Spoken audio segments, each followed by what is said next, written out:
I understand. Stay in your lane. Stay in your lane. But the thing is, listen, Man City got Pep. Man Chelsea, City got Pep, and Pep came into what, a great team already, right? Yeah. Let's talk about Mancini. When Mancini Liverpool came. weren't great. What was Mancini's record like? When Klopp came in, Liverpool weren't great. They were 8th. Yeah, and how long did it take for them to get to where they are now? It took them time, but you could see the Liverpool were coming with some dodgy results as well. Yeah, but as we know, and look where they are now today. Give time. They give because we're impatient.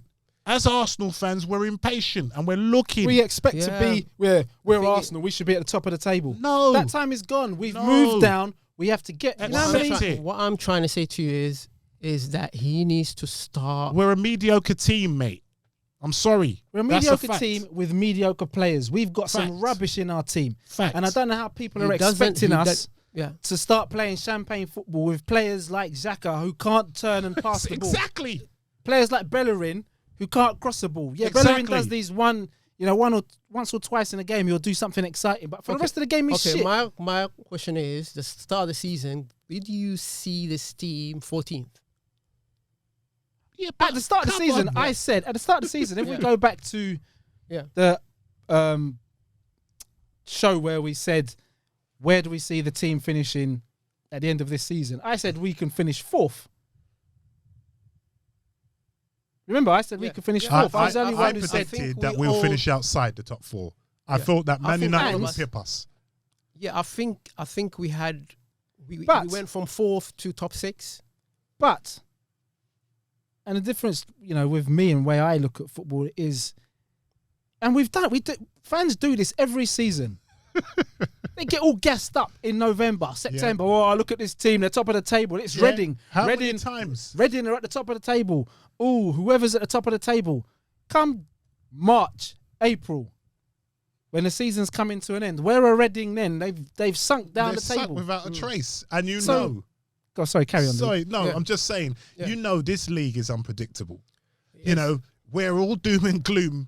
And then perhaps in 3 weeks' time, 4 weeks' time, we're like, you know what? We're climbing up the table, lads. We're only 8. We're 8 points behind Spurs. We've played 10 games. We're 8 points. The way fans are carrying on, you think we were 30 points behind Spurs, and there was 2 games left.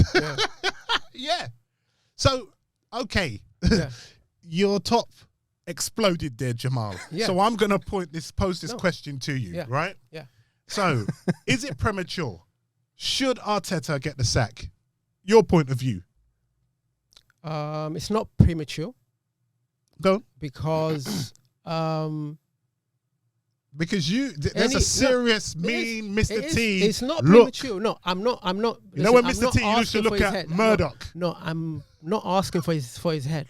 Let me make that clear. But what I'm trying to say to you, the signs are not good for him. Right? So should he get the sack? Because look, the facts are there. First 10 games. Yeah. Right? Yeah. We've won 4, drawn 1, and lost 5. Yeah. 3 defeats at home in a row. Yeah. Should he get the sack? No. Right now?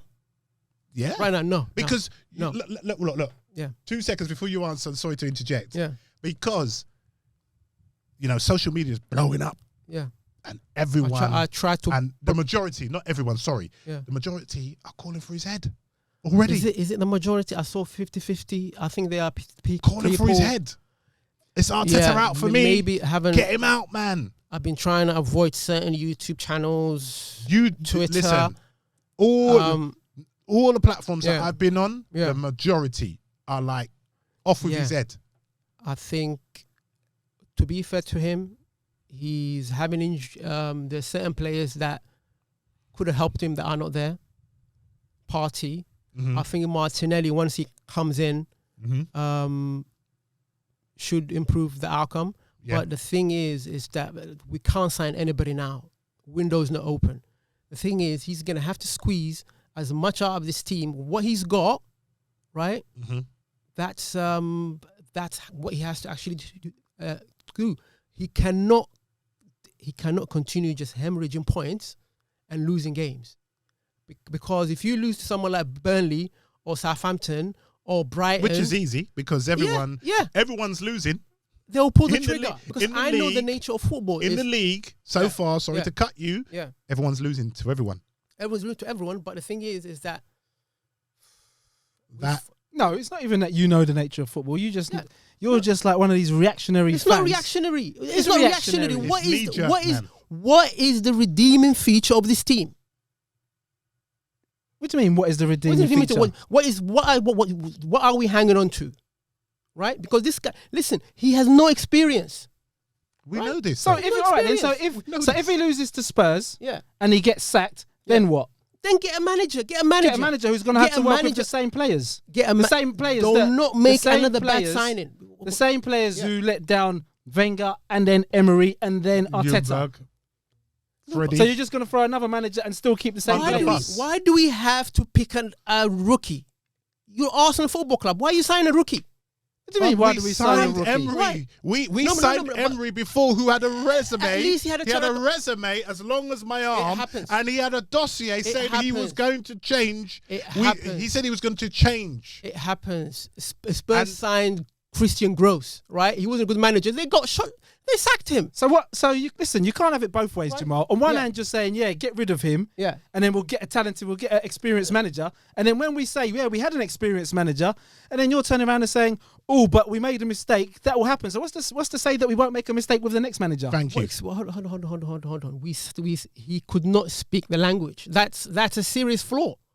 Jamal, no. He could not communicate to his players. Isn't that a problem with most managers when they can't communicate with their man? Not just in English. Yeah, they can't get their ideas across. Well, this team's playing like a team that cannot understand what the manager's saying, or he's not guiding them right. You know, because listen, this is they're playing like a team that are not good enough. Thank you. That's what the it bottom is. line. It's not for me. There's no end product. No, but is this team worse than Newcastle? Okay, really? fair Southampton, enough. Brighton, all these teams. All right. Who had the majority of the play in the second half? When the Kosh was on, because he gave them a rocket at half time. Yeah. All of a sudden they looked like a team that wanted to do something, but by then it was too late. Wolves were just going to sit back and just soak up the pressure. And why didn't you come out and start like this? That's happened so many times. And so they have it in their locker. They've got it in their locker, and then the chances that we created and carved out. Yeah. What happened? No end product, no quality. Yeah. No quality, bread and butter passes, and that was the difference. Yeah. When Wolves had the ball, they would find their man. They would find their man, and whatever they had to do, whether to cross, quality, whether to pass a 2-yard, a 60-yard pass, quality. Yeah. With us, what do? We've got shit. We've got shit. I looked after the game. I went and had a look. And we've got a squad of 31 players. Yeah. Out of 31 players, I would only keep 11. Whoa. There's only 11 players that I would keep. Then I'd get rid of 13 players. Yeah. That's how rubbish we are.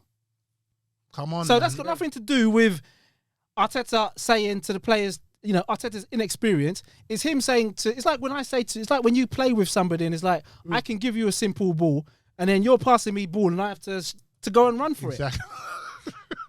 These players shouldn't be at Arsenal Football Club. We're still suffering from the legacy of those shit buys that we made 2 or 3, 4 years ago. 100%. And Arteta, once again, I will reiterate and state, he said, it hasn't happened with me. It happened, and he done that gesture. It happened many years ago. So he has to undo that nonsense. He said he's going to take a few windows from me. He doesn't have that. He doesn't have few windows. Jamal, man, I'm sorry, man. They're going to pull the trigger. I'm sorry. He doesn't have, because he came out after the game. Know? I was watching after the game. Hold on. I was his post-match against it wasn't the BBC on Sky Sports. He came out and said we did enough to take the points. Which is they true. scored from their only two shots. No, they were the better team. Which is true. What he's saying is they were the better team. Chances. What he's saying is they through created chances. much better chances. No, but what he's saying is through chances. Collective, the chances that we created, but we didn't have the class, and we didn't have the quality. And what was it you said? The cutting edge, the conviction. The opposition. That was it. That was the operative word you use, Gabes. Conviction. We had no cutting edge and we had no conviction to finish the chances. We had enough chances to win that game, to nick that game.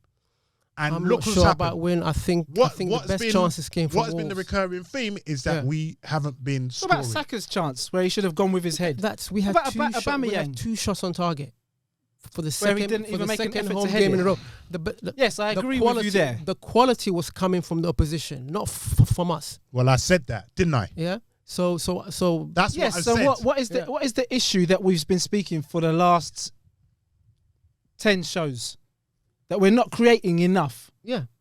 And we haven't got the quality Ozil. up front. I'm not having this Ozil Whenever talk. we get to the wide positions, we don't seem to be able to cross. Listen, three managers have given Ozil a chance, and 3 managers have put Ozil to the side, to the back, because Ozil wouldn't have made no difference. But I'm telling you that against Leicester, Leeds, and yesterday's game, Ozil wouldn't make a difference because he's been given a chance. Standard. You can't say that you're keeping him out for football reasons when you have Willock there. Listen, we all know. Lacazette there, Willian there. Listen, we all know it's beyond footballing reasons. This man has been given how many chances, and he hasn't taken his chances. So we'll just have to, cut our nose off to spite our face. Yeah. That's it.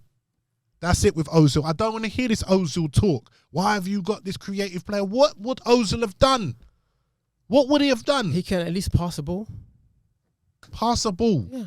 And then we can't string 2 passes together, Lee. We can't. We can string 2 passes together. We just haven't got the final. We haven't got that final ball. Listen. It's pass until that final ball or a dribble. What have you seen Ozil do?